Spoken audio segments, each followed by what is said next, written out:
How you doing, everybody? My name is Brandon Dudechair Craven, and this is another edition of my top 5 favorite moments from Monday Night Raw. This time it is for July 29th, 2019. We are already at the end of July. I cannot believe that this year is absolutely flying by, but it is, and it's just been a really fast year. So anyway, guys, without further ado, let's go ahead and get into this week's top 5 moments, starting with number 5. My number 5 this week, the 5-man gauntlet match, which Ricochet, it was obviously going to win that one, but everybody except for Sami Zayn got a chance to shine, and Andrade ripping Ray's mask off during the match was just a major highlight, and hopefully will push their rivalry forward going forward.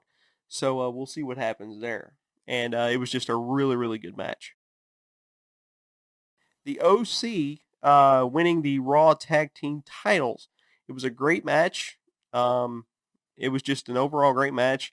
I hate it for the Usos because I really like the Usos, but it was great to see Carl and Luke actually win a match like that and actually win the titles again. So it was really cool to see. It was just awesome. Number 3 this week. I really like the fact that they're pushing Nikki Cross. I really like the push they're giving her. I know she's lost a lot, but the fact that she's on TV actually means a lot.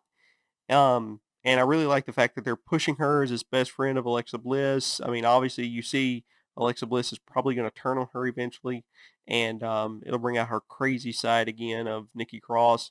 And I really, really want to see that, and I really would think a match between those two would be really good. So we'll see what happens in the future, but I really like what they're doing with Nikki Cross right now. Number 2 this week was Dolph Ziggler versus Seth Rollins. It was really enjoyable up until the end, but I will talk about that in just a minute, and I'm going to rant. And my number 1 pick for this week, the Brawl, what I call the Brawl to end Raw. Say that 3 times fast, see if you don't stumble. It was great stuff, and Cedric Alexander takes the cake for the spot of the night with the jump off the Tron. That was really, really cool. And I really like that they're kind of pushing Alexander as well. I think he deserves to be pushed, and I think he can do really, really good things. So we'll see what happens with him. Now let's take a look at my pros and cons for this week. My pro for this week is the fact that Raw really did a good job of setting up their SummerSlam program. They did a really great job of setting up their matches for the show, and it was just overall really well done. I really like how Raw sets up their show, sets up their pay-per-view. So I really enjoy how they do that. My con for this week was obviously the great match that was between Dolph Ziggler and Seth Rollins, completely ruined by Croc Never Here. It was just pretty much as it always is when he shows up on these shows, just for him to stroke his ego and beat up somebody. It was absolutely ridiculous, and this is one of the problems that I see with WWE right now is the Universal title isn't even on the show, so it doesn't mean anything unless somebody else has it, like Seth Rollins or Finn Balor, or somebody who's going to be there every single week to promote the title.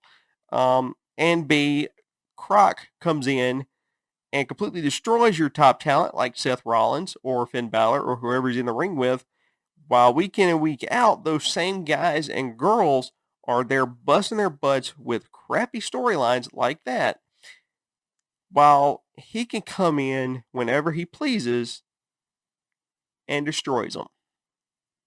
It's ridiculous. I could go on and on about it, but I'm not, because it's redundant, it's ridiculous. They're going to continue to do it, and people hate it.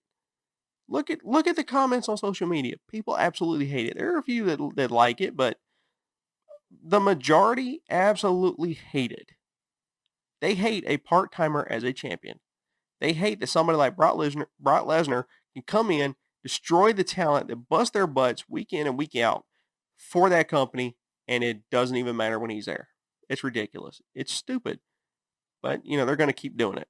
So, and my other con for this week is the whole Mike and Maria Kanellis thing.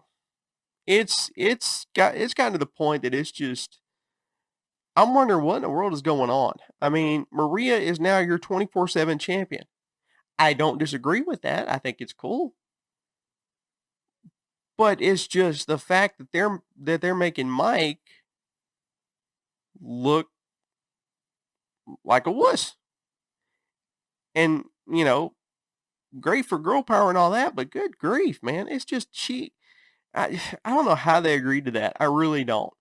Um, but man, it's just crazy. Um, and I don't know how that whole 24/7 title with her as being a pregnant champion, I don't know how that's going to play out. So that'll be interesting, but it's just that whole storyline is just weird. It's it's just weird. That's the only way I know to describe it. It's just weird. Anyway, let's take a look at some honorable mentions for this week. My honorable mention for this week goes to Becky Lynch versus Alexa Bliss and then Nikki Cross. Those were both great matches. I like, again, how they're pushing Nikki Cross as a wrestler. I really like how they're doing all that. And it's going to be interesting to see how that storyline unfolds going forward. So it'll just be really interesting. Anyway, guys, that is going to do it for my top 5 favorite moments for Monday Night Raw for this week. Do not forget, coming out here in just a little bit will be my SmackDown Live top 5 for this week. I'm going to try to get the Batman Arkham City Road to 100 Throwback Thursday out by Thursday. And also the WWE SmackDown or the WWE 2K19 video out by Friday. I will be out of town for the next few days. So I'm going to try to get those out for you before I leave. If I don't, they will be out this weekend. And just another update. My next pay-per-view review will be SummerSlam coming up here in just a couple weeks. So I got behind on a couple of graphics and I'm just not going to get them done in time. But anyway, guys, that is going to do it for this Monday Night Raw top 5. Be sure to tune in here in just a little bit for my SmackDown Live top 5. And I will see you guys here in just a few minutes and the rest of this week. So thank you guys so much for watching. God bless you. My name is Brandon Dudechair Craven. Stick around. Coming up in just a minute. SmackDown Live Top 5. See you later, everybody.